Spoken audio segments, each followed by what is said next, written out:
Willkommen til Copenhagen.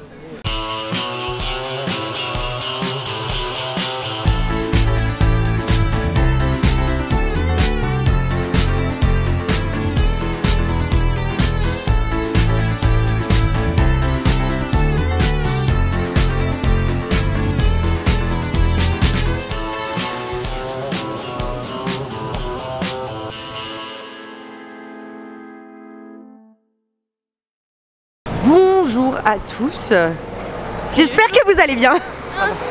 C'est le jour 1. On se retrouve dans une nouvelle vidéo à Copenhague. Et là on va commencer sur les chapeaux de roue pour faire une interview avec Laureline Epaulard, danseuse au Tivoli Ballet à Copenhague. Est-ce que vous voyez quand même que là on a bien dormi? Grave. Ça se sent, non? On a eu une chambre toutes les deux pendant 4 nuits, on est que toutes les deux dans une chambre. Voilà, et du coup, premier jour, première interview. Let's go! There are things that can be told, and what I feel is one of them. I try to see you as my best friend, but it looks like I failed. The only time I can be true is when I whisper in my sleep these hurtful words. I love you whistling between my teeth. And if it's not in my mother tongue, maybe Moi je suis Laureline Epaulard. Je suis danseuse professionnelle à Tivoli Ballet Theatre. J'ai commencé avec toi. Pour la petite anecdote, on faisait de la danse ensemble avec Laureline. Voilà. À rue Aïmel-Maison. Voilà, exactement. Enfin, d'abord j'ai travaillé en France. Et je suis arrivée à Copenhague, là au Danemark, il y a à peu près 4 ans maintenant. Je suis très heureuse ici, la vie est vraiment géniale. Et pourquoi je danse? C'est une discipline que j'ai depuis que je suis toute petite, j'ai évolué avec, j'ai grandi avec la danse. C'est quelque chose qui fait partie de ma vie, quelque chose qui est nécessaire à ma vie, même si au bout d'une saison entière, à la fin on est complètement épuisé et qu'on a envie de prendre des vacances. Au bout de 2 semaines de vacances, on n'a qu'une envie, c'est de reprendre la danse. Je vais pas dire que c'est une drogue, mais c'est un moyen d'expression, un moyen de me dépenser, d'être dans ma bulle, de montrer aux gens ce que j'ai à l'intérieur de moi et que je peux pas exprimer avec des mots. Oui, la danse, ça m'apporte quelque chose que rien autour de moi ne peut m'apporter. Voilà. Une bonne réponse. Et quelles sont les valeurs que tu as apprises grâce à la danse? Alors, ça va être la discipline, la persévérance, l'hygiène de vie, vraiment vouloir aller jusqu'au bout des choses, même si j'ai l'impression qu'il va y avoir un mur, je vais essayer de casser le mur pour aller derrière le mur. Qu'est-ce qui fait que pour toi la danse, ça se diffère des sports en général? Je pense que la danse n'est pas qu'un sport, c'est aussi un art. Parce que chaque sport, chaque art est différent et ça va apporter quelque chose de nouveau, quelque chose de différent. Et dans ton quotidien de danseuse professionnelle, vous avez beaucoup le côté artistique, vous le ressentez beaucoup? Alors oui, parce que moi dans ma compagnie, donc on fait aussi beaucoup de pantomime. La pantomime, ça va être l'art de raconter une histoire uniquement avec des gestes. Donc par exemple, ça veut dire se marier, ça veut dire aimer, et avec de la musique, il va y avoir des enchaînements qui vont être un petit peu dansés. Et donc nous ici, notre spécialité c'est Harlequin, Colombine. Après, quand on fait des grosses productions comme Casse-Noisette, ça va nous aider à faire la première partie, partie signe, où c'est le banquet de Noël, la fête de Noël, où là il y a beaucoup plus de pantomime au sein du ballet. Est-ce que tu peux nous raconter une journée classique Une journée type de... Alors, donc nous, notre compagnie, elle va se différencier entre la saison d'été et la saison d'hiver. Donc on est en saison d'hiver, en gros, le matin, on va avoir classe à 10h. Donc on va venir un petit peu avant pour s'échauffer et prendre notre café tous ensemble avec les gens de la compagnie. On va avoir une classe d'1h30, donc jusqu'à 11h30. Et ensuite on va avoir les répétitions de 11h45 jusqu'à 18h le soir. Donc oui, jusqu'à 18h on est en création et en répétition. On a nos plannings toujours le vendredi pour la semaine d'après. Donc voilà, il faut toujours être à l'écoute. Donc ça, c'est une journée type en hiver. Et en été, ça va être un petit peu plus différent. On va toujours avoir cours le matin, tous ensemble. Ensuite, on a les répétitions jusqu'à 15h. Et ensuite, on a 2 spectacles par soir, de 19h à 22h à peu près.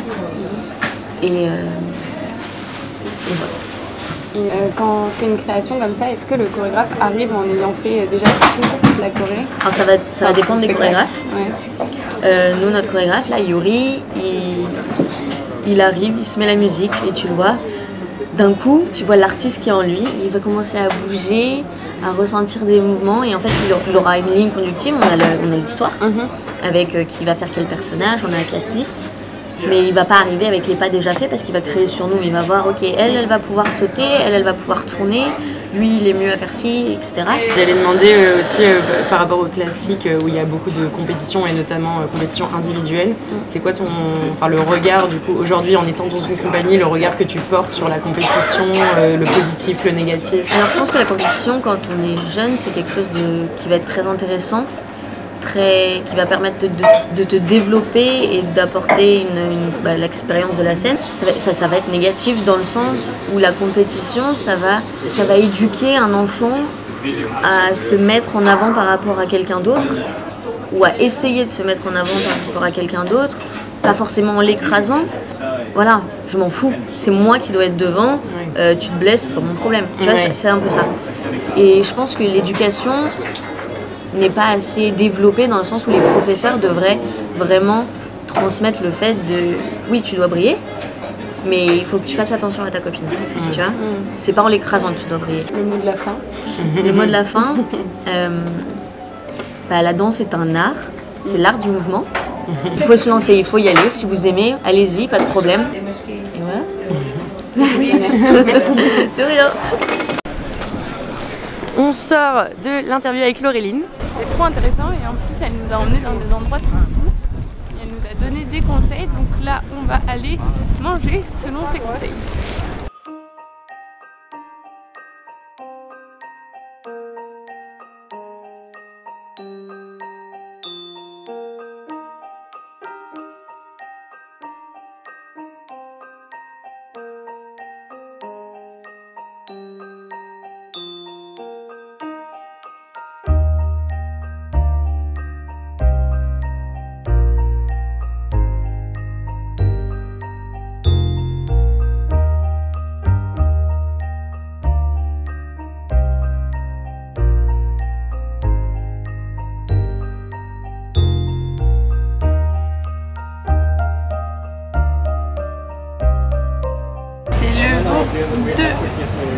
À Copenhague et on s'est levé de bonne heure pour aller prendre un petit déj et ensuite on va faire un free tour de la ville avec notre auberge.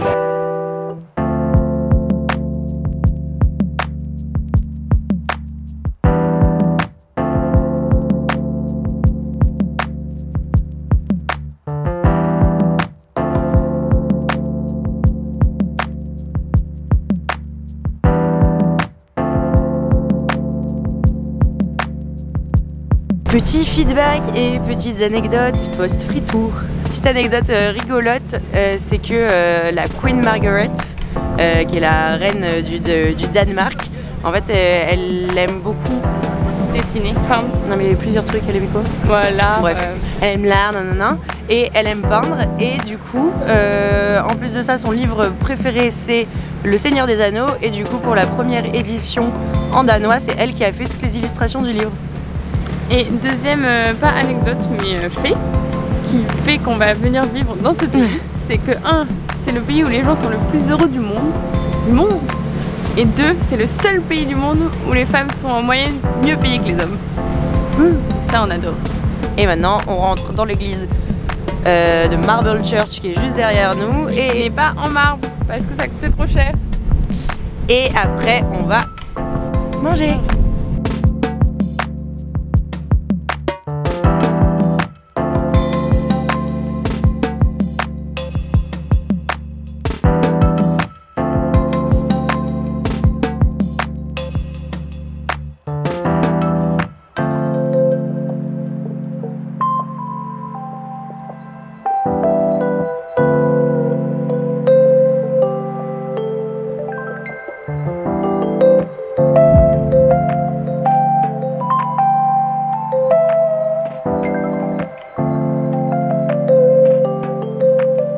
Alors après ce brunch de qualité, et on a atteint les 600 followers, on est au musée New New Carlsberg, aussi appelé Glyptotheken.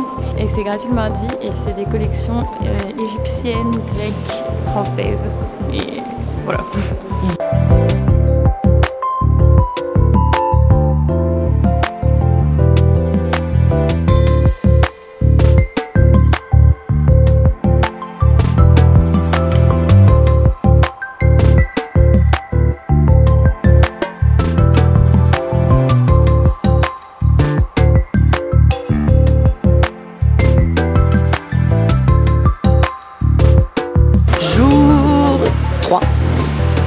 À Copenhague, toujours sous un grand soleil et 40 degrés. J'ai même mis 2 pantalons aujourd'hui pour vous dire. Et on va voir la petite sirène qui est apparemment le truc à voir à Copenhague, même si apparemment c'est décevant. On vous fera un feedback. Et après, le programme, c'est de se balader dans la ville. On va faire un deuxième free tour qui apparemment est très bien pour pouvoir aller à Christiania et d'autres choses. On a déjà prévu notre repas de midi qui est une pizza. Ça fait longtemps qu'on n'en a pas mangé. Et enfin ce soir on va au parc d'attractions à Tivoli. Apparemment ça vaut grave le coup et il y a plein de déco de Noël, donc can't wait.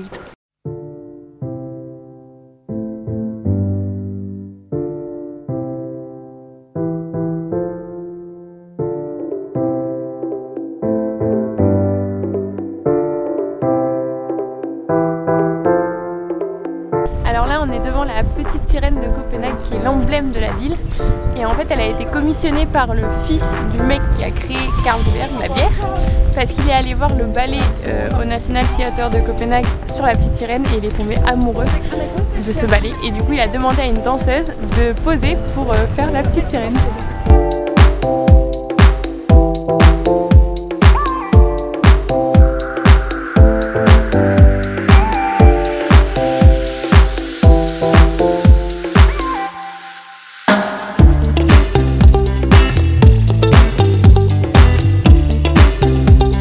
Retour après le free tour à Christiania. Du coup en fait le free tour ça a commencé dans Copenhague et ensuite on a traversé l'île qui s'appelle Christiania. Et donc c'est une île qui a été créée de toutes pièces pour le roi Christian. Et ce qui est marrant dans cette île c'est qu'il y a une église qui sonne tous les jours toutes les heures. Et en fait ils jouent la musique qu'ils veulent et du coup parfois il y a des trucs rigolos genre le dernier jour de Game of Thrones ils ont joué l'hymne de Game of Thrones. Et pour ceux qui se demandent ce que c'est Christiania, c'est du coup en fait une ville qui est considérée comme hors de l'européenne et qui est appelée Free City, où en fait c'est parti à la base de squatteurs qui se sont mis dans des anciens entrepôts militaires. Et au moment où le gouvernement s'est rendu compte qu'il y avait des squatteurs dedans, ils ont envoyé l'armée et l'armée a dit oh, un peu la flemme d'être violent pour les virer. Donc du coup ils les ont pas virés et à partir de là c'est une communauté qui s'est créée, une communauté anarchiste qui s'est créée autour du squat. Et pour la petite anecdote, une rue où ils vendent librement de la drogue, donc où il y a tous les dealers avec leurs joints pré-roulés et leurs différents styles de drogue qui vendent aux passants et c'est complètement légal là-bas et c'est légal de fumer là-bas. Et c'était super mignon le soir si vous voulez y aller, même si vous ne fumez pas. Il y a plein de petites lumières, de petits loupiottes, etc. Malheureusement, on n'a pas le droit de filmer, donc une raison pour vous de venir à Copenhague et à Christiania.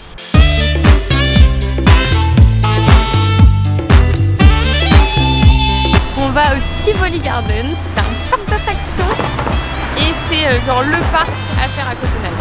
C'est le plus vieux parc d'Europe et il a inspiré le mec qui a fait Disneyland.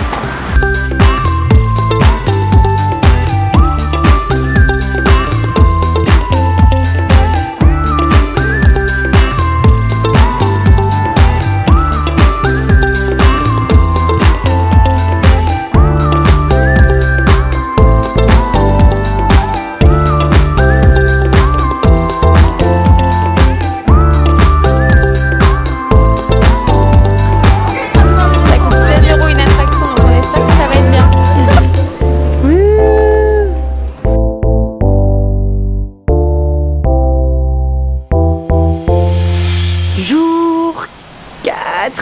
Un petit jour express. On a pris un petit déjeuner qu'on vous met là, qui était très bon.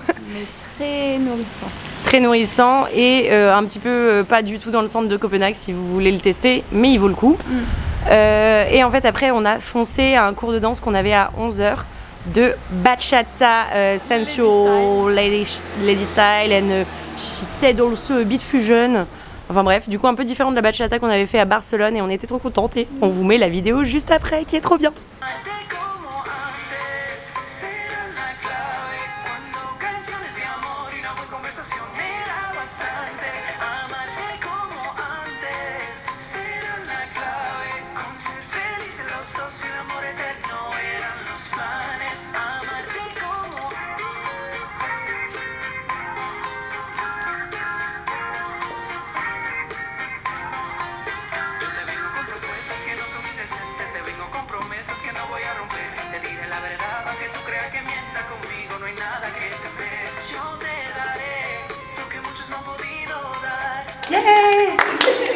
Et maintenant que vous avez vu la vidéo, là on va juste repasser à l'hôtel, faire nos sacs et tout, donc on va peut-être vous abandonner là, ce vlog. Et c'est du coup la fin de ce beau vlog à Copenhague et on vous retrouve à Stockholm.